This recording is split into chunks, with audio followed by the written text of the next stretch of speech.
Et en attendant, Dubaï, c'est très critiqué. Ça a une image un peu, tu vois, star de télé-réalité et compagnie. Mais là-bas, tu peux porter tes montres. Parce que si un mec te prend ta montre, il sort plus du pays, quoi. Ouais, Donc, je sais même pas ce qui lui arrive. ah ouais, je sais pas, il disparaît.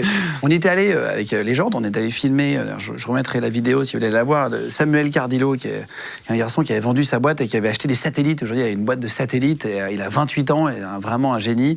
On était allé rencontrer là-bas et on avait profité pour faire plusieurs interviews aussi.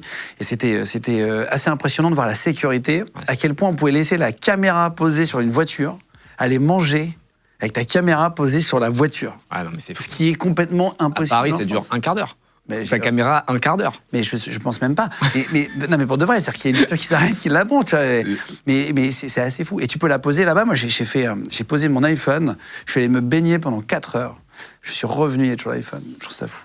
Ah, mais c'est sûr que c'est agréable. Il faut essayer de trouver des solutions pour le pays parce que là, ça devient compliqué. Et la plupart de mes amis riches partent du pays.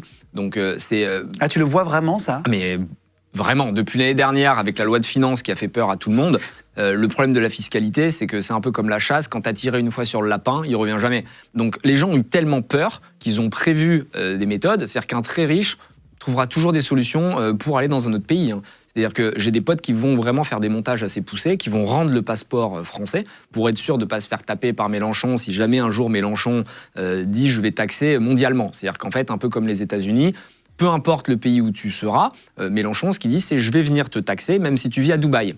Ah, de taxer les Français vivant. Ils viendront taxer les Français vivant à Dubaï, même si tu n'es plus du coup résident français. C'est ce que font les États-Unis, sauf que les États-Unis ont beaucoup plus de pouvoir évidemment de négociation. Et donc des Français, pour pas tomber dans ce problème-là, rendent